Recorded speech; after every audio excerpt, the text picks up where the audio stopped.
So I'm gonna formally introduce myself. My name is Julian Paul. I'm a case manager at the Center for Urban Families. JP. Yup.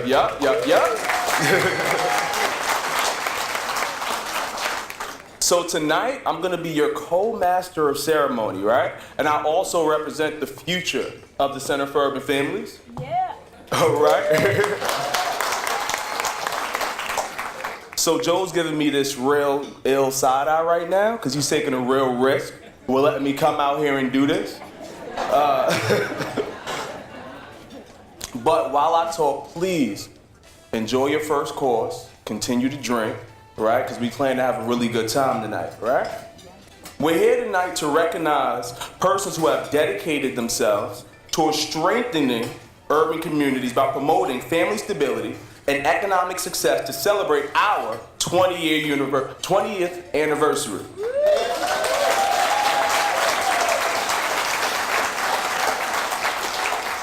To celebrate our 20th anniversary, we will honor our employer partners and outstanding CFUF members who represent our past, present, and future. All right? So we're also here to say thank you to our members, the main reason why we exist in the first place, and also to say thanks to our partners and supporters. Because without you guys, we really wouldn't be able to make this work. Right? Our board members, our staff especially, and our donors. So far, it has been a great 20 years, right? 20 years. That's a really long time. Honestly, I'm not even 30 yet, so thinking back to 20 years, when you guys started, I probably was 5. But the next person I'm gonna bring to the stage has been an integral part of the Center for Urban Families for the last 20 years, right? So at this point, please join me in welcoming Mr. Henry Kahn, our current board chair, to the stage. Mr. Henry Kahn.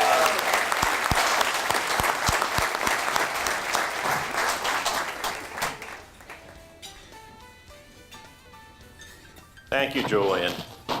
So, Joe, I'm going to go off script, but I'm not going to talk about great-great-Aunt Rose and moving to Baltimore and North Avenue and Mount Street in 1934.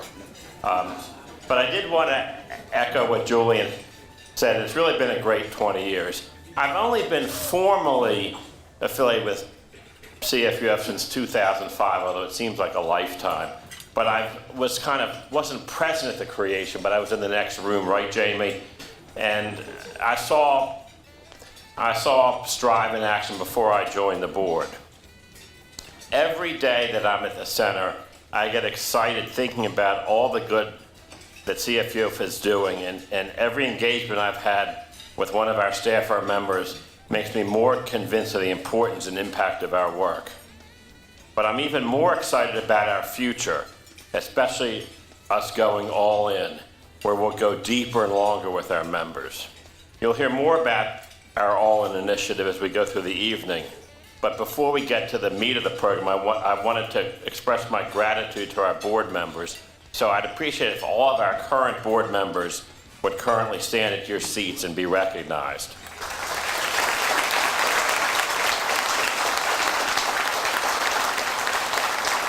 And I know there's several former board members, including our founding board chair, Terry Owens, and Mayor Pugh, who are here. So I'd like all of our former board members to also stand to be recognized. They've all been a great group to work with.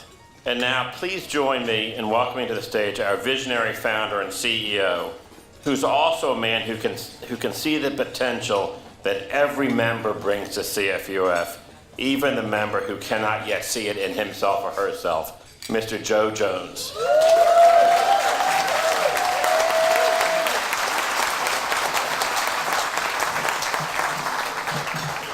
Hey, good evening, everybody. Man, 20 years, it is relatively short, Julian. So let me just start by thanking all of you and for the impact that you have had on the Center for Urban Families in so many different ways. We have been blessed that over the course of our 20 years, we've only had 3 board chairs, right? Terry Owens, who I suckered into taking the job from the very beginning. I said it'd be a one-year gig. It was 3 years. And then David Warnock, who's been the longest serving board chair in the history of nonprofits at 13 years, all right? And then he was succeeded by Henry Kahn, who you just heard from. But what that really says, it says that we've been stable in terms of our governance and our commitment to running an organization like a business. But tonight, we're going to have a little bit of fun. I would suspect we may even shed a few tears, but we're going to be authentic about what we believe is necessary to take our game and the role that we can play in the city with helping people to achieve stability and economic success. We have a few folks that have been with us in very significant ways in terms of employer partners. One is Mechanical Engineering and Construction Corporation, which you will hear about, and also Whiting Turner Contracting Company. And the members who are associated with those two corporations who are doing some phenomenal things despite the circumstances that they had to dig themselves out of with a lot of support. And what we're going to do is to look at that as an ability for us to scale that. So we got a big bet that we can do that across many members that we serve. We're going to do that in partnership with many folks in this room, including Mayor Pugh, including the Baltimore City Community College, and including our other partners. And I do want to lift up one person in particular. It was a very short story around why it's important to give second chances, and that is Baltimore City State's Attorney Marilyn Mosby, who we started to work with an initiative called Aim to Be More. And Aim to Be More takes young men who are Baltimore City residents, who are first-time, nonviolent drug offenders who have felony conviction or felony arrests. And if they successfully complete triage at the state's attorney's office, they come through the Center for Urban Families for Services, and they complete community services on the back end. They leave out without that felony conviction on their record. That is huge. Right? And so these are the kind of partnerships that we talk about that will move our city forward. And I won't belabor my remarks any further, other than to say the person who I am going to introduce to you now is someone who I've known for years. Her commitment to Baltimore, her commitment to the state of Maryland. She is a board member now emeritus of the Center for Urban Families. She helped to raise bond money for us to build that 32,000 square foot facility on Monroe Street that we are really, really pleased that we paid off. We don't have any debt, in large part to folks like George and Betsy Sherman and Eddie and Sylvia Brown.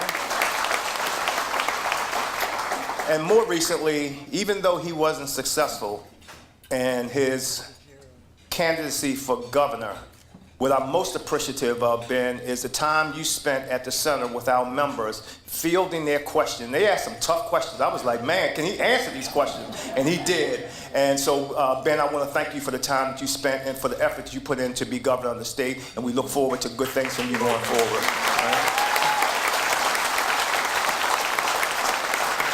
And with that, please join me in welcoming Baltimore's CEO, a friend of the Center for Urban Families, my friend, Mayor Catherine Pugh.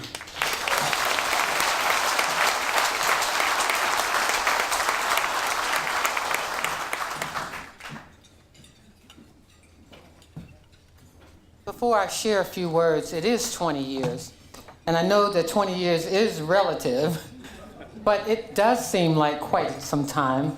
I remember serving with many of you on this board, and I can tell you some wonderful, great accomplishments. But I wanted to present you, Joe, with the Mayor's Salute for the Center for Urban Families for your 20 years of hard and tenacious work on behalf of so many of us.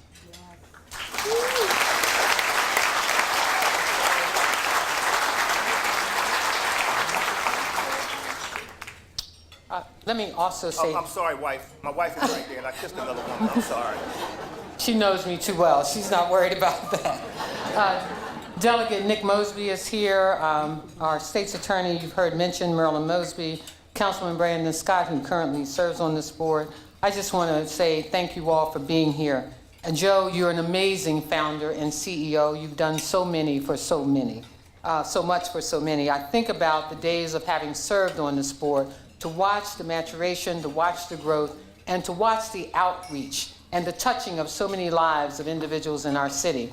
I remember the buses that used to move around our city, picking up folks off the corner, bringing them to the Center for Urban Families, the boot camps that you started, and then the growth and the expansion of the organization, the training programs that you developed, the Baltimore's Responsible Fatherhood Project. And you know, I could go on and on and on, but many of you who are here already know that we're celebrating a wonderful and great organization.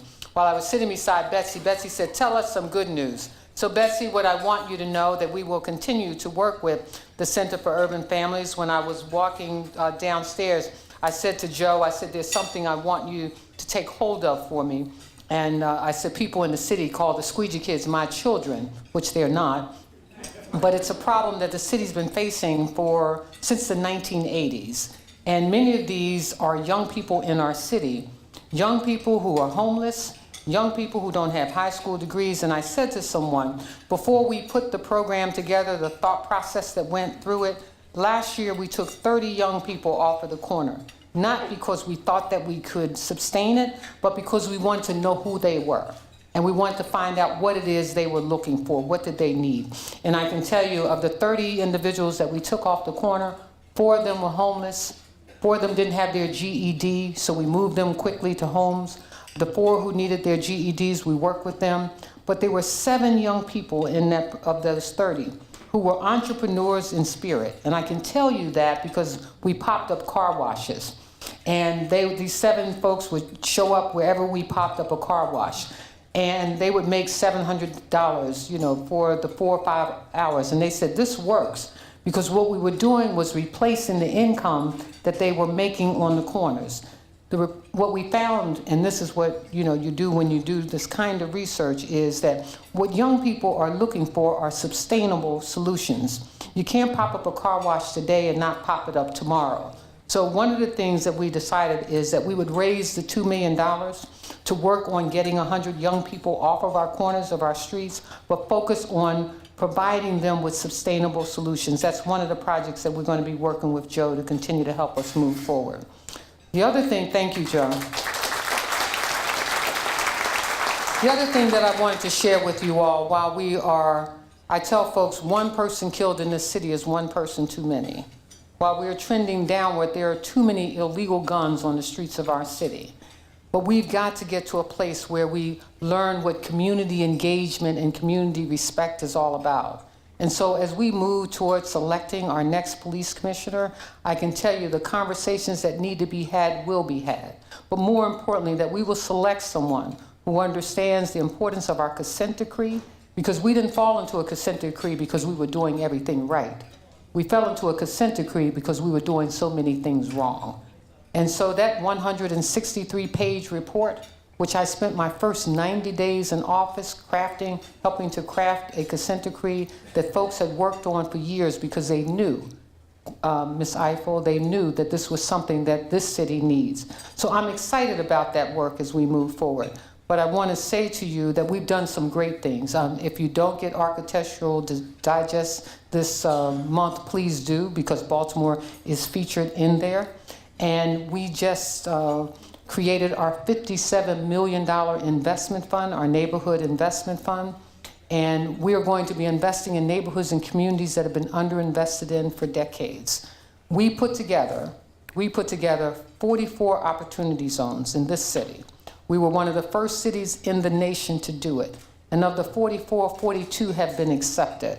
And so we're looking forward to working with Ben Siegel so that we can continue to build up neighborhoods and communities that have been underinvested in. But it really is about people. It's about the people that Joe has been able to touch through the Center for Urban Families. It's about undergirding and supporting and lifting folks so that they can continue to move forward, which is why we made Baltimore City Community College free. And so we're excited about the work that we're doing. And when we made Baltimore City Community College free, Coppin State University said, if you finish Baltimore City Community College, you can come to Coppin for free. And then Johns Hopkins University said, maintain a 4.0, you can come there. And Morgan State University created an endowment fund. So we know that the noise is loud around some of the things that we have to face every single day, but I can tell you that we're squarely focused on how we move this city forward. And that's why I'm excited to be here. I'm excited to be here because of organizations like the Center for Urban Families. I'm excited about the leadership that Joe continues to share with the rest of us, and about a board and former board members who continue to be committed to the Center for Urban Families, an organization certainly worth supporting. God bless you all. Thank you.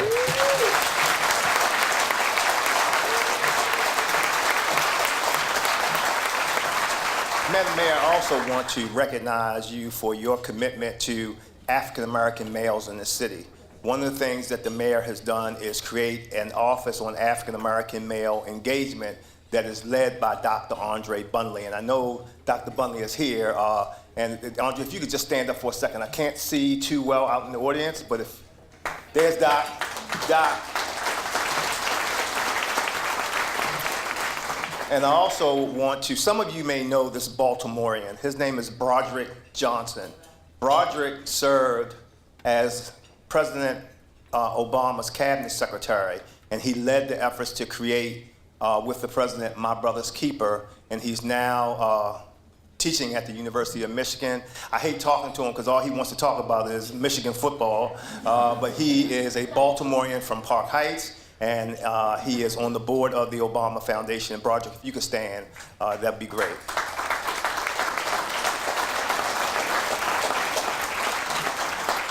All right, so as we go further, we want to pause to show a short video clip of our members and children associated with our members. For the Center for Urban Families, we decided 20 years ago that our niche would be to work with adults, the majority of whom are caregivers, and if we could strengthen those caregivers, by extension, we would strengthen the lives of children so they would not have to depend on the safety net system as they grew up. And for us, that's our big bet, to go deeper with adults. And you'll hear a little bit of our members from our members in terms of why CFUF matters, and a few words from their kids, and a special Baltimorean who's not with us tonight, but his mother is here, and I won't disclose who it is, but you'll know in a few seconds.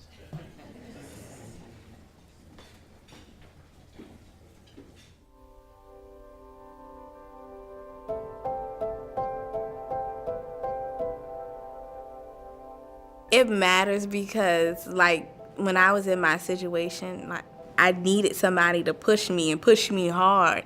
And going through those classes, they really pushed you hard to be the best you. Some people need it. CFUF matters because they're for the community. They're not just for the mothers, but they're also for the fathers as well. Not everybody has a chance to be a family, but CFUF teaches you ways to cope and deal with family issues so that you can be a family. When everyone else has closed the door, you can always come to CFUF, and they always help you. CFUS matters because I was working at a dead-end job that helped me find a career, and within my career, helped me find my new place and stuff like that because I was struggling with my living arrangements. I got my GED through this place. I got my certification for CNA, GNA through this place. I started college through this place. Without this place, a lot of people wouldn't really have no hope, I would say. I'm currently working now at Johns Hopkins Hospital as an endoscopy patient care tech, and I would not be where I am today if it wasn't for CFUF and all the family members. I think it matters because it helps a lot of African American families get back on their feet, get back on their toes, because we were struggling really, really hard, and it just helped us to where we are now. And we are in a very better position. You know, we're all we're doing is trying to grow, that's all. CFUF matters because each and every one of us deserves the support and the pathway to opportunity for our families and for our own lives. The best way to protect our children is by making sure that their parents and their guardians know that they have a vested interest in the larger growth of our society and our communities.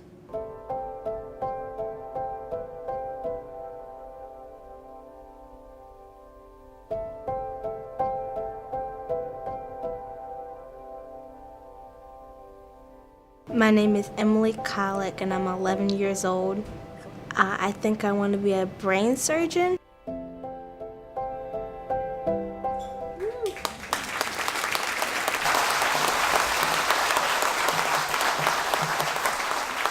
So, you know, we are called the Center for Urban Families, but Jamie McDonald, who's in the audience, she'll probably tell you all the story if I don't tell it first, and I'd rather you hear my version of it.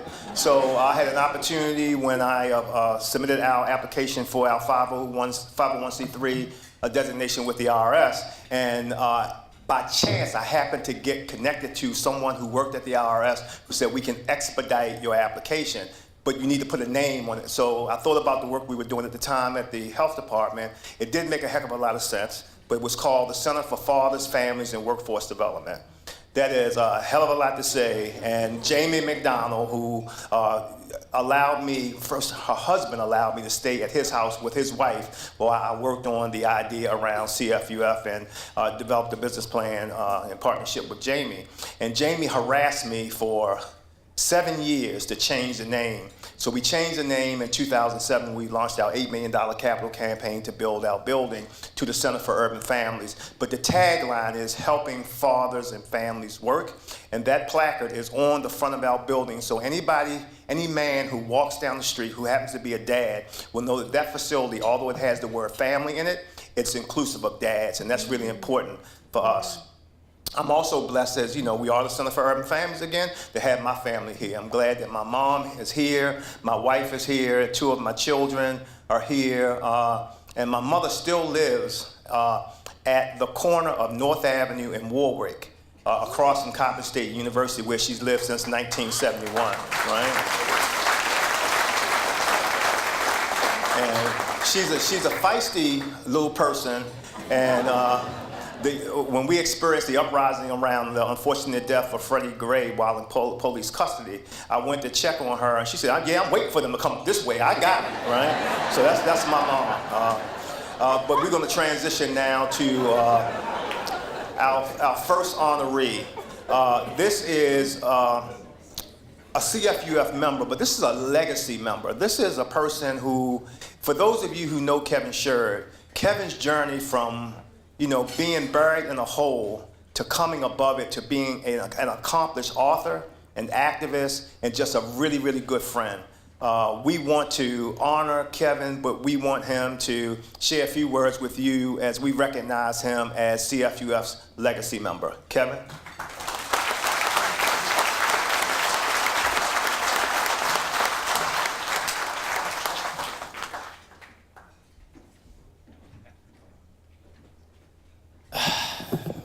Good evening.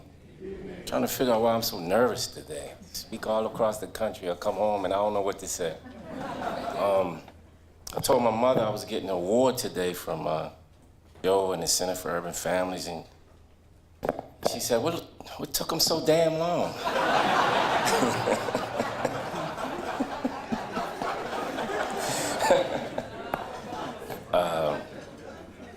Hope and change. Hope and change. My number is 4,320. Hope and change. I spent 4,320 days in prison. And each day I thought about hope and change. How do you get yourself into this mess? But more importantly, how do you get out? Right? January 3rd, 2006, roughly about 10 o'clock in the morning, I was released from a federal prison in New Jersey. And I had no clue what I was going to do with the rest of my life. But I knew I was coming back to Baltimore. And that can be a scary proposition for a guy like me that started dealing drugs at age 16 in West Baltimore. Because selling drugs is what I knew. And when you talk about change, like change is a great conversation to have, but then some realities hit. How am I going to eat? Because change is cute. Change can be a beautiful thing. but how am I going to eat? And so in January 3rd, 2006, I was on a Trailways bus headed back to Baltimore. And a guy actually had an article, he had a Baltimore Sun newspaper, true story. And it was an article about the Center for Urban Families and Joe Jones.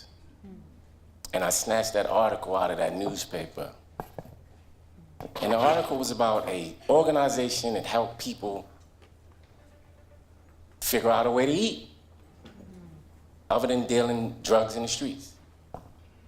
And so I pulled that article out and I kept that article, spent about 10 days in a halfway house in East Baltimore, and I went to the Center for Urban Families 12 years ago. Change is a great thing, but oftentimes you need help. You need support. And I haven't met a guy that has ever got out of prison and said, I can't wait to go back. I've never met a guy that ever said that. But I've met many guys, they had the idea of hope and change, but just couldn't get the support that they needed. And when I came to the Center for Urban Families, I met people there, staff members that are still here today. Miss Pitchford is one.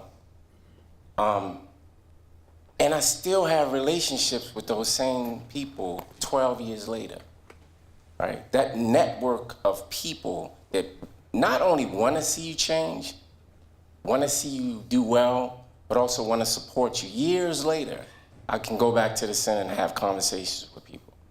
I've built relationships. I've used the center as a resource. I built friendships there that have lasted 12 years. True story. I often write about my pain. I often write about that journey. I often write about the pain of Baltimore. Like, writing is therapy for me. You know, people ask me sometimes, sometimes I write 12 hours a day, 13 hours a day. It's therapeutic. But we've got a story to tell. And with the support of the center 12 years ago, I've known Joe for 12 years. I can't tell you how many times he's got on my nerves. But it's people there, David Warnock, that I still have relationships with today. And I can pick up the phone and call, and hey, what do you think about this issue? The network is so important. So if you haven't supported the Center for Urban Families, if you're not a supporter of the Center for Urban Families, please do so. Because the work is real. It's not some made-up fairy tale story. It's real. And oftentimes people use the term saving lives. But lives are really being saved. And so I thank you. I really appreciate the friendship. And this organization is amazing. And please support the organization. Thank you.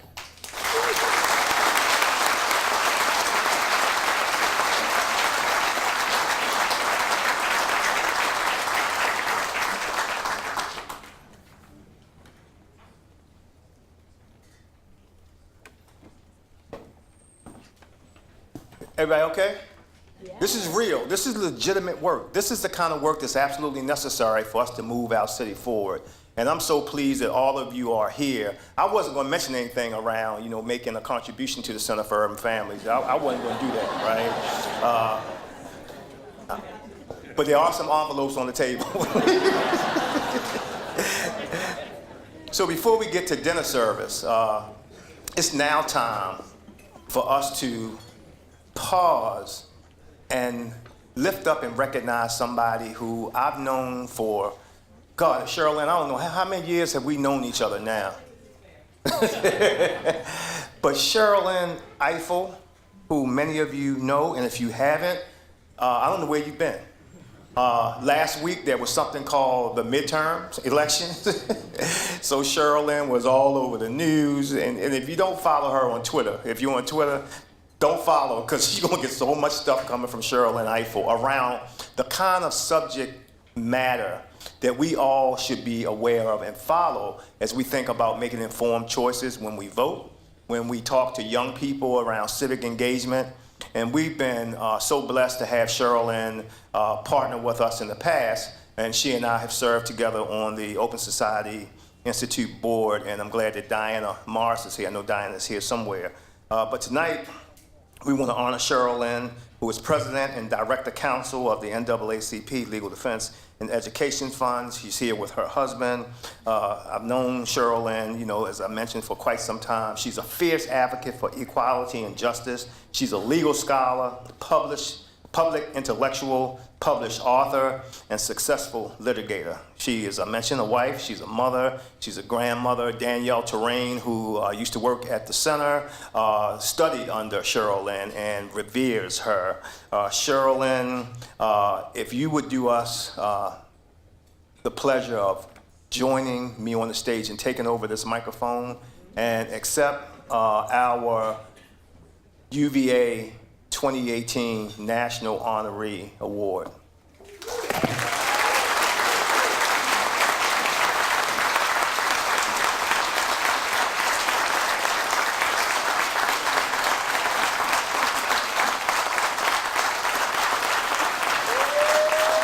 wow.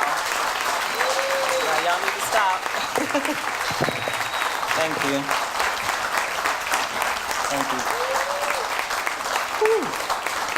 So, thank you so much, Joe.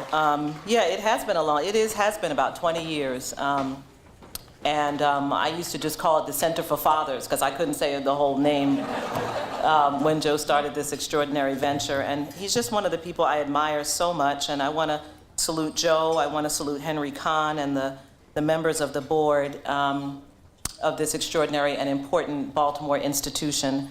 I also want to just call the names of a few people. I know it takes time, but I don't get to speak in Baltimore that much anymore, and so it's just very exciting to be in the room with my friends, people I served on the OSI board with, like Chip, and of course Diana Morris, who really introduced me to OSF and is an extraordinary leader in this city. Eddie and Sylvia Brown are like my two favorite people in the world. I want to grow up and be their child and have them take care of me, and they're just wonderful. Michelle Speaks, who hosted the reception earlier tonight. I've known Michelle for a very long time. Our daughters went to school together for many years. She is the classiest, most put together, most, soignée woman I have ever met. And it was just thrilling to see her tonight, and I love her commitment also to Baltimore and David Warnock as well. I want to acknowledge Monique Dixon, who's here. Monique formerly was at OSF. She now is, this is one of those stories. Monique was my student, my first year teaching at University of Maryland Law School. And she's vowed never to speak of it. But it was my first year as a law professor, and she was in my class. And she now I hired her a few years ago, and she is now the Deputy Policy Director at the Legal Defense Fund. Marilyn Ackland, who's the development director here at CFUF, she and I have been church sisters across multiple churches. She keeps following me, is what it is. And but she's an extraordinary person as well. And my dear friends Bruce and Altrina were able to join us tonight, Bruce Ash and Altrina McCoria. And Bruce actually works with our young men at our church up in Towson, Maryland. And then, of course, my husband, Ivo Knobloch, who's here, who just has been with me on this extraordinary journey. So I really want to just talk in two buckets because I really want to get to talking about CFUF, but I feel it would be remiss if I didn't talk about the moment that we are in our country and what it has to do with the extraordinary work that Joe and his team are doing in the city and why we should reject what I think is the false separation that sometimes we are encouraged to make between those things that are happening over there, up there somewhere in DC or elsewhere, and the kind of work on the ground. The kind of direct service work, the kind of critical work that Joe is doing and that Kevin described so powerfully earlier. And I want to encourage you to smash through that false dichotomy because they are all of a piece. And therefore, we cannot ignore the fact that we are in a critical moment in this country, a very, very perilous moment in this country. And it's a scary moment in many ways, but also an important one. Because what comes out of this moment is the realization of how fragile our democracy really is. and what our obligations are as responsible citizens in a democracy. And maybe we didn't know that. Maybe some people drank the Kool-Aid and thought, we elected a black president, and so all is good. And the truth is, if Hillary Clinton had won the presidential election, even if she'd won by 1% of the vote, or one electoral college vote, I should say, because she did get the most votes, but one electoral college vote, we would have then convinced ourselves that this country was on a relentless move towards progress. We would have said, look, we had a black president, now we have a woman president, we got it going on, we're doing it, we're just moving forward, right? We would have ignored what was right beneath the surface. Right beneath the surface, which is what we see in this country today. That there is still a deep well of racism, a deep well of injustice, a deep embrace of cruelty, a deep well of sexism, a lack of empathy. All of that is there. And it's not marginalized, it's front and center. And what has been unleashed in this country is not something that will easily be put back in the bottle. So if you've convinced yourself that, this election last week was great and maybe 2020 will bring something different, maybe it will, but it will not put back in the bottle what has been unleashed. It will not reverse the 17% rise in hate crimes that we saw just in the last year. It won't change the money that has been snatched away from communities all over this country that we need to rebuild and to create an infrastructure around the kind of accomplishments that you're trying to create here in Baltimore. It won't automatically change a Department of Justice that has walked away from policing reform. Thank God we have our consent decree already in Baltimore, but that has otherwise walked away from it. It won't change immediately the kind of progress we could have made in affordable housing if Ben Carson were not ill-equipped to handle that role. It won't change the kinds of transformations that Betsy DeVos is doing in our education department that is going to affect our children for years to come. And so we have a lot of work to do, and I don't want us to ever look away from the importance of that work and the relationship of that work to what we do here in Baltimore.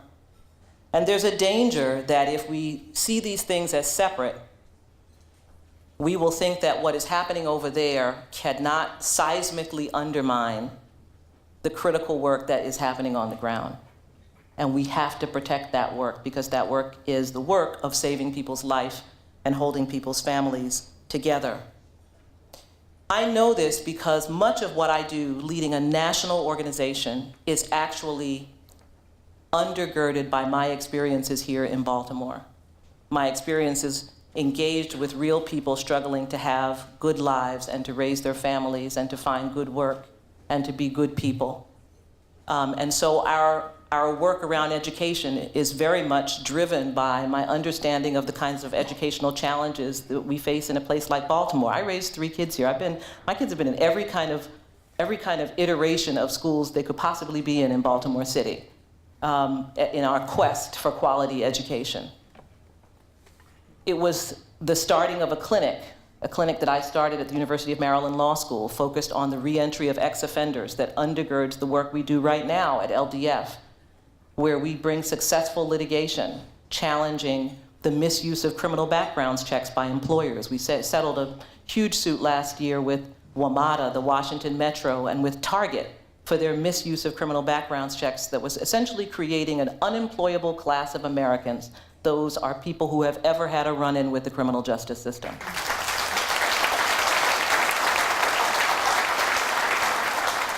My work in thinking about economic development and infrastructure came from my experiences here in Baltimore. My push to challenge Governor Hogan's decision to cancel the Red Line here in Baltimore came from my experiences in West Baltimore early in the morning watching women stand at the bus stop in their nurses' smock. Maybe they have a job at Johns Hopkins Bayview, but they're standing there in the dark in the early morning because our public transportation system is so old and so creaky and so lacks any rapid transit that they have to get up and leave their kids to get to school on their own to get to their job on time. And so I understood the relationship between the infrastructure of public transportation, good public transportation, and the struggle of working families. All of that came out of my experiences in Baltimore. And so the work that we do at the Legal Defense Fund is very much undergirded by that experience. And that has been true since the Legal Defense Fund was created by Thurgood Marshall, who came from Baltimore. His first cases were challenging the lack of equal pay for black teachers in the state of Maryland. Those were his earliest cases because his mother was a teacher in Baltimore.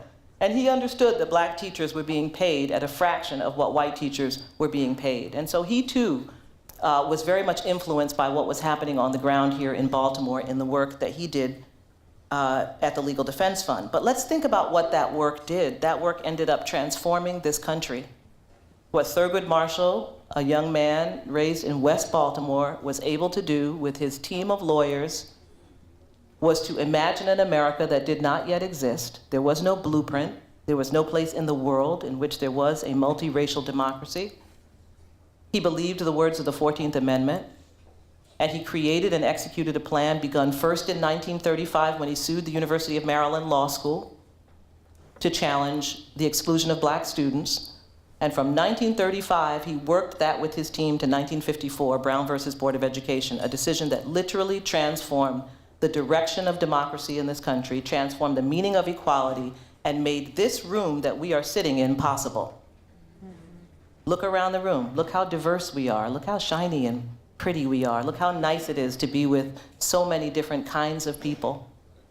This was made possible by the vision of a young man from Baltimore who was driven by his inability to go to University of Maryland Law School, to go to Howard Law School, where he met a mentor, Charles Hamilton Houston, and he began his career and was able to transform this country. So that tells us that even right here in Baltimore are the nuggets of transformation for our city and for our country. If it happened then, it can happen again.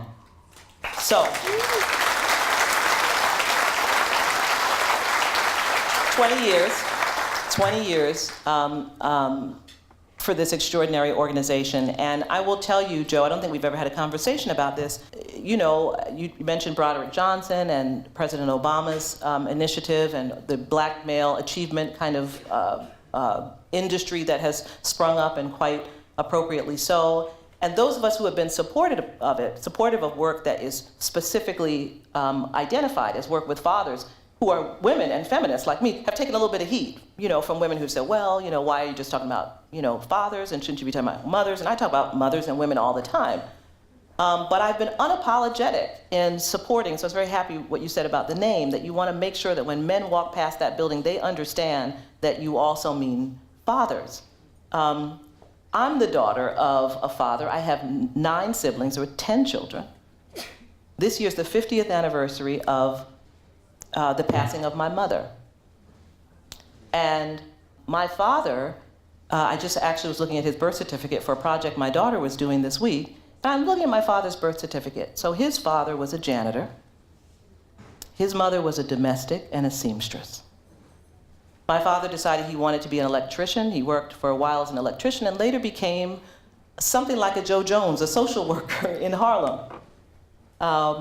Leading an organization called Harlem Youth Unlimited, focused on creating opportunities for young people. He created that created his ability to do this out of something. And he was able to raise his children and instill in us a sense of what we could accomplish in this world and how we should serve in this world. And I sometimes think about my dad and what it meant to have that example of him, not a highly educated person, but a highly determined person. There were times when my father was unemployed. I later learned. I did not know it because he got up every day and left the house, dressed for work, whether he had a job or didn't have a job. Those are the kinds of things that seeded into me and my sisters and my brothers, that example of what it means to have someone in the family who is focused on provision, on care, on love, on commitment, on responsibility, and at the same time would sit down with us every night and watch the news and make us comment on the news and teach us about politics. And there were 3 newspapers in my house every week. This is who he was. And so I understand the importance of fathers. I also understand that people are not the sum of their mistakes. And there is no manual for this thing called life, and we all make mistakes. And the injustice of our country is that there is a justice system that allows the mistakes of some people to become life-changing mistakes that cannot be changed. And other people can make mistakes and keep it going and write a novel about it later. And part of the work that I do, the work to deal with the issue of racial injustice in our criminal justice system, is to make sure that there is a justice system that allows people not to just have a second chance. I've stopped saying that. You should get a third chance and a fourth chance, and you should get a fifth chance. You should get as many chances as you need to be able to turn your life around, because every human being has value. Every human being has value. Yes. Every human being has value. So, what I love about this work that Joe is doing is that it's unapologetically, although it is about the family, it's targeted at adults. And this is important because very often, particularly work that involves direct service and engagement with African Americans is focused on children. I love children. I believe in supporting children. But as my sister, who's been an educator for many years, says, every child needs a good adult. And children are not repelled in from some other planet. They are not hatched. They come from an ecosystem of parents and community. And if we are not doing what we need to do for parents and community, then you are not supporting children. You are supporting your desire to feel like you're supporting someone. So there have to be organizations that are focused on adults who provide that infrastructure around children, and that's important to me. It means you're not taking shortcuts. It's like what we do at LDF. You know how there's something called the Innocence Project, which does extraordinary work, finding people. You love the work of the Innocence Project. They're awesome. But often I represent the guilty, because they also are entitled to justice, to criminal justice. They're entitled to racial justice, even if they are guilty. If we live in a democracy, if we live in a nation of laws and not of men, a nation of laws and not of men and women, then even those who do terrible things are entitled to be tried in a justice system that is free from racism and that is in fact just. And they also deserve not to be thrown away forever. So I love the fact that you're doing this work with adults. I love the fact that you are understanding that that work has to be done for the whole person, that it's not enough to do one piece of it, but that people want to live whole lives, and that means you must respond to the whole person.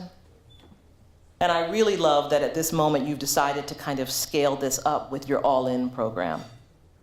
Because Joe knows this, if you run an organization, Joe has a $6.5 million budget a year, so he has raised that money. I have no problem talking about money. I'm going to talk about the money Joe needs. The first thing people ask you is, what about the scale, right? They want to know, can you scale it up? And I don't think that's necessary. I think it's important to do, the thing you do well. That's the most important thing. But Joe's been doing the thing he does well for 20 years. And now he's ready to take that to the next level.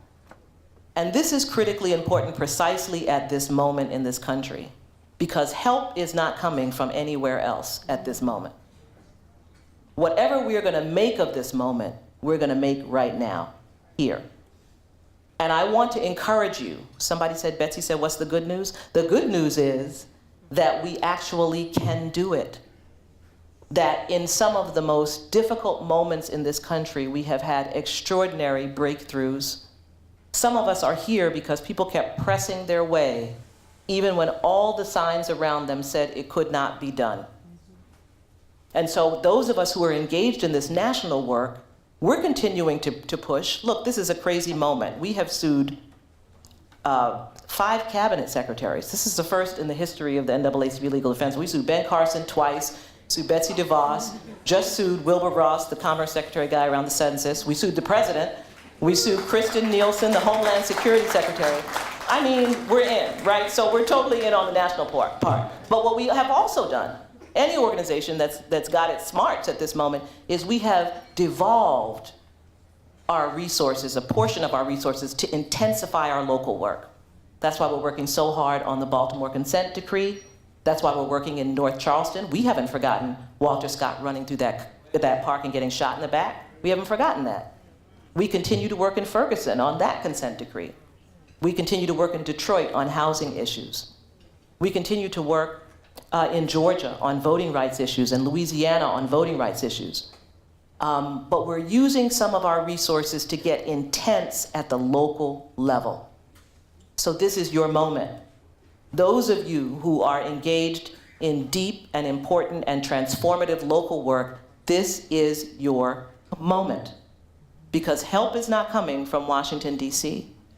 This is the time for you to build, scale up, intensify, spread your wings, deepen your engagement, deepen your influence. I still believe in Baltimore. Despite everything that you read and see, I still believe in this town. Yes. And I believe in it because of people like Joe Jones, because there is still creation and growth happening here. And listen, I mean, this is a beautiful night, but you have to support him. You had envelopes you said at the table? Listen, I mean, some of you are, big supporters of CFUF, and that's wonderful. Some of you are here because you love what CFUF does, but you haven't really written that check yet. I'm writing my check tonight. I need you to write the check because this is real important work. And the good news is we are going to win this thing. Now, I don't want to suggest to you that I'm no Pollyanna. People are going to be hurt in this process as people have been hurt over the last 2 years. We're sitting here talking about families as parents and children have been permanently separated from one another at the border deliberately. Deliberately, we have tortured children and parents for the sin of being migrants and seeking a better life for their children. So there are people being hurt even now as we speak. But I'm telling you, as surely as Thurgood Marshall in 1935 brought that case challenging segregation at the University of Maryland Law School and won his first civil rights case, and as surely as 40 years later, I became a professor at that same law school that he desegregated.